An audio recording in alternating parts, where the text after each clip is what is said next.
하나님의 사람의 사환이 일찍이 일어나서 나가보니 군사와 말과 병거가 성읍을 에워쌌는지라.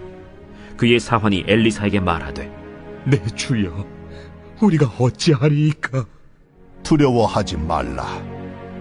우리와 함께 한 자가 그들과 함께 한 자보다 많으니라. 기도하여 이르되, 여호와여, 원하건대 그의 눈을 열어서 보게 하옵소서. 여호와께서 그 청년의 눈을 여심해 그가 보니 불말과 불병거가 산에 가득하여 엘리사를 둘렀더라. 아람 사람이 엘리사에게 내려오매 엘리사가 여호와께 기도하여 이르되, 원하건대 저 무리의 눈을 어둡게 하옵소서. 하매 엘리사의 말대로 그들의 눈을 어둡게 하신지라. 엘리사가 그들에게 이르되, 이는 그 길이 아니요 이는 그 성읍도 아니니 나를 따라오라. 내가 너희를 인도하여 너희가 찾는 사람에게로 나아가리라. 하고 그들을 인도하여 사마리아에 이르니라. 사마리아에 들어갈 때 엘리사가 이르되, 여호와여, 이 무리의 눈을 열어서 보게 하옵소서. 여호와께서 그들의 눈을 여심해 그들이 보니 자기들이 사마리아 가운데에 있더라. 이스라엘 왕이 그들을 보고 엘리사에게 이르되, 내 아버지여, 내가 치리까? 내가 치리까? 치지 마소서. 칼과 활로 사로잡은 자인들 어찌 치리이까? 떡과 물을 그들 앞에 두어 먹고 마시게 하고 그들의 주인에게로 돌려보내소서. 왕이 위하여 음식을 많이 베풀고 그들이 먹고 마심에 놓아보내니 그들이 그들의 주인에게로 돌아가니라. 이로부터 아람 군사의 부대가 다시는 이스라엘 땅에 들어오지 못하니라. 여러분 반갑습니다. 오늘도 큐티로 여는 기막힌 하루입니다. 본문 말씀 열왕기하 6장 15절부터 23절의 말씀입니다. 우리는 이 똑같은 지구라는 공간에서 같은 동시대의 시간을 살아가고 있습니다. 그러나 모든 사람이 다 똑같은 것을 느끼고 생각하고 살진 않습니다. 같은 세상에 살면서 왜 우리는 다르게 생각하고 다르게 느끼는가? 그 이유는 사람들은 각자 세상을 바라보는 이 다른 틀이 있기 때문입니다. 이것을 학문적인 용어로 세계관이라고 하는데요. 세계관이란 일종의 세상을 바라보는 안경이라고 할 수 있습니다. 자, 검은색 선글라스를 끼면 그 사람에게 세상은 온통 검게 보입니다. 또 붉은색 선글라스를 끼고 보면 그 사람에게는 또한 세상이 온통 붉게 보이기 마련이죠. 마찬가지로 우리가 어떤 세계관의 틀을 가지고 세상을 바라보느냐에 따라서 현상이 같아도 사람들은 거기서 다른 것을 보고 느끼게 됩니다. 자, 그러면 우리 그리스도인들이 가져야 될 세계관은 무엇입니까? 우리 그리스도인들은 어떤 안경을 끼고 세상을 바라봐야 합니까? 바로 그것이 성경적인 세계관, 성경의 안경으로 세상을 보아야 하는 것입니다. 여러분, 우리가 성경이라는 안경을 끼는 순간부터 우리는 사람들이 볼 수 없는 것을 보게 됩니다. 그것은 바로 우리의 구원을 위해 부지런히 일하시는 하나님입니다. 어떤 부정적인 사건이 일어났을 때 사람들은 그 사건을 보면서 망했다고 생각하기도 하고 큰일 났다고 느끼기도 합니다. 그러나 말씀의 안경을 끼고 성경의 세계관으로 그 사건을 바라보게 될 때 그때부터 우리는 그 사건 뒤에서 구원을 위해 부지런히 일하시는 하나님을 볼 수 있게 된다는 것입니다. 바로 오늘 본문이 그것을 우리들에게 보여주고 있습니다. 오늘 본문 15절부터의 말씀을 보면 엘리사의 사환이 집 밖으로 나갔을 때 아람의 군사와 말과 병거가 성읍을 에워싸고 있는 모습을 보게 되었다고 합니다. 그때 사환은 그 모습에 내 주여 우리가 어찌하리까 하며 두려워하고 있습니다. 그런데 그때 엘리사가 같은 것을 바라보면서 전혀 다른 말을 합니다. 지금 적들보다 우리와 함께한 자가 더 많다는 것입니다. 여러분, 사환에게는 적이 보이는데 엘리사에게는 적보다 많은 우리 편이 보인다고 합니다. 여러분, 이것이 바로 세계관의 차이입니다. 이 엘리사에게는 사환에게 없는 성경의 안경, 또 영적인 세계관이 열려 있었기 때문에 이 사환이 볼 수 없는 것을 목격할 수가 있는 것입니다. 그리고 17절에 엘리사가 간구하며 그의 눈을 열어서 보게 하소서 기도할 때 드디어 이 청년도 이 영의 눈이 열려 영의 세계관이 열리며 불말과 불병거가 산에 가득한 이 장관을 보게 되는 것입니다. 여러분, 그렇습니다. 우리 믿음의 사람들은 같은 현상이 벌어져도 다른 것을 보는 사람입니다. 만약 우리가 믿지 않는 자들과 똑같은 것을 보고 똑같은 것을 느끼고 있다고 한다면 지금 내 믿음을 심각하게 점검해 봐야 될 필요가 있습니다. 모든 사람이 망했다, 죽었다 하며 두려워할 때도 이 성경의 안경을 끼고 있는 사람들, 영의 세계가 열려있는 이 영적 세계관이 열린 사람들은 그 가운데서도 구원을 위해서 부지런히 일하시는 하나님을 보게 된다는 것입니다. 그리고 그것이 죽을 일도 두려워할 일도 아닌 오히려 내가 이 사건을 통해서 구원받는 축복의 사건이라는 것을 확신할 수 있게 됩니다. 여러분, 지금 누가 봐도 두려워할 사건이 나에게 생겼습니까? 그러나 우리는 오늘 말씀을 통해서 분명하게 깨달아야 합니다. 그 사건이 나를 두렵게 하는 것이 아니라 사건 가운데 말씀을 펴지 못하고 말씀으로 사건을 해석하지 못하기 때문에, 그래서 구원을 위해서 일하시는 하나님을 보지 못하는 나의 어두운 눈이 바로 나의 두려움의 근원이라는 것입니다. 여러분, 두려워할 수밖에 없는 일이 생겼습니까? 그러면 말씀을 펴시기 바랍니다. 그리고 그 말씀으로 사건을 다시 보시기 바랍니다. 그러면 우리도 이 상황과 같이 눈이 열리고 이 사건 가운데 구원을 들고 찾아오시는 주님을 보게 될 것입니다. 그러면 그것은 두려워할 일이 아니라 도리어 평안할 일이 될 것입니다. 자, 질문해 보시죠. 여러분은 어떤 세계관으로 세상을 바라보고 있습니까? 비판과 정죄의 안경, 불신과 의심의 안경으로 세상과 사람을 바라보고 있지 않습니까? 성경의 안경으로 세상을 바라보며 어떤 사건에도 구원을 위해서 일하시는 주님을 보며 평안을 누리시기 바랍니다. 자, 이렇게 눈이 열린 상황이 있다면 이제 눈이 어두워진 사람들도 있음을 오늘 성경은 우리들에게 보여줍니다.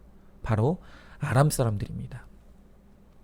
자, 이 아람의 군사들이 엘리사를 공격하기 위해 그 성읍을 둘러쌌습니다. 그런데 18절에 보니 엘리사가 여호와께 기도하여 이르되 저 무리의 눈을 어둡게 하여 주시옵소서 기도합니다. 그때 그들의 눈이 어두워졌고 엘리사의 안내를 따라 홀렸듯이 그곳을 떠나갔다고 합니다. 자, 성경을 보면 사람들의 눈을 어둡게 했던 오늘 또 다른 사건이 등장을 합니다. 창세기 19장에 보면 소돔과 고모라의 멸망의 사건이 나오죠. 그때 아브라함의 간청으로 하나님께서 두 천사를 보내어 아브라함의 조카인 롯에게 그 땅의 심판을 알리고 그들을 구출하게 합니다. 그런데 그 사람의 모양으로 찾아온 천사를 목격했던 이 소돔 땅의 주민들이 롯의 집에 몰려와서 그들을 강간하기 위해 내어놓으라고 소란을 벌이는 것입니다. 그때 창세기 19장 11절에 보니까 천사들이 죄악을 행하려 하는 그들의 눈을 어둡게 했다고 했습니다. 그리고 그 어두워진 틈을 타서 그들이 빠져나왔다는 것입니다. 여러분, 이렇듯 우리가 아담과 하와의 타락 이후로 우리의 눈도 타락하게 됩니다. 눈의 타락의 결과가 무엇입니까? 그것은 이제 우리가 마땅히 보아야 할 하나님과 그의 영광에 대해서는 철저히 눈이 어두워져 아무것도 볼 수 없게 되었습니다. 여러분, 어떤 사람들은 하나님이 보이지 않아서 못 믿겠다고 하는 사람들이 있습니다. 그런데 그것이 바로 우리의 죄의 결론이라는 것을 알아야 합니다. 죄는 하나님을 볼 수 있는 우리의 눈을 어두워지게 했습니다. 그리고 그들의 벗은 것, 즉 부끄러운 죄악에는 우리의 눈이 밝아져서 이제 죄된 것에 주목하고 죄된 것을 쫓는 인생이 된 것입니다. 자, 이제 우리가 말씀으로 회개하고 거룩을 이루어갈 때 이제 반드시 다시 회복돼야 될 거룩의 영역이 어디인가? 바로 그것이 우리의 눈입니다. 우리 눈이 회복돼야 됩니다. 우리 눈이 회개하여 거룩해져야 합니다. 그리고 오늘 우리가 이 말씀을 통해 기도 제목 삼고 기도해야 될 것은 하나님의 선한 것에는 눈이 열려 볼 수 있게 하시고 이 세상의 악한 것에는 눈이 어두워지게 해달라고 우리는 그렇게 기도해야 합니다. 오늘 이 시간 이 말씀을 통해 말씀을 붙잡고 기도할 때 우리가 먼저 기도할 것은 주님, 말씀을 보는 눈을 열어주시고 힘든 자들을 보는 눈을 열어주시며 고난을 해석하는 눈을 열어주시옵소서. 오늘 그렇게 기도해야 될 것입니다. 그리고 반대로 또한 오늘 우리가 기도할 때 악한 것에는 철저하게 눈이 어두운 자가 되어서 세상의 야망과 욕심을 쫓는 눈을 어둡게 하시고 사기와 탈세와 탈법을 주목하는 불법의 눈이 어두워지게 하시며 내 아내, 내 남편이 아닌 다른 이성에게 주목하고 음란물에 탐닉하는 음란의 눈을 어둡게 하여 주시고 또 TV와 유튜브 또 홈쇼핑에 고정된 세상의 즐거움을 쫓는 나의 이 눈을 어둡게 해달라고 오늘 기도해야 됩니다. 이렇게 우리 눈이 하나님의 거룩한 것에 눈이 열리고 세상의 악한 것에 대해서는 눈이 어두워져 내 가정과 지체들을 구원의 땅으로 인도하는 엘리사와 같은 안내자가 될 수 있기를 소망합니다. 자, 질문해 보시죠. 지금 내 눈은 어디에 열려 있습니까? 혹시 말씀을 보는 눈은 어두워지고 세상을 보는 눈만 열려 있진 않습니까? 선한 데는 눈을 열어 보게 하시고 악한 일에는 눈이 어둡게 해달라고 그렇게 기도하시기 바랍니다. 자, 이제 마지막 21절 이하의 말씀에서 이스라엘의 왕이 이 아람 사람들을 치리이까 오늘 물을 때 엘리사는 그들을 치지 말라고 합니다. 도리어 떡과 물을 그들 앞에 두어 먹고 마시게 하고 돌려 보내라고 합니다. 자, 여러분, 로마서 2장 19절에 바울은 우리 그리스도인을 향해 말하기를 우리는 맹인의 길을 인도하는 자요 어둠에 있는 자의 빛이라고 했습니다. 맹인의 길을 인도하는 자 그리고 어둠에 있는 자의 빛의 사명을 감당하는 것이 바로 우리 그리스도인이라는 것입니다. 여러분, 우리도 전에 맹인되었던 자들입니다. 그리하여 천지분간하지 못하고 죄악을 행하며 하나님의 멸망을 기다리고 있던 인생이 우리였습니다. 그런데 그런 우리를 주님이 칼과 활로 사로잡지 않으시고 말씀의 떡과 은혜의 물을 먹게 하셔서 구원을 얻게 하시고 생명을 얻게 하셨습니다. 자, 그렇다면 이제 마땅히 우리가 해야 될 일이 무엇입니까? 그것은 또 다른 맹인된 자가 되어 주님을 보지 못하여 헤매는 자들에게 바로 주님을 볼 수 있도록 주님께로 갈 수 있도록 안내자가 되고 빛이 되어야 한다는 것입니다. 그것이 바로 눈이 열려 주님을 보게 된 우리의 사명입니다. 저는 이번에 자살로 생을 마감한 그 서울시장님이 두고두고 너무 마음이 아픕니다.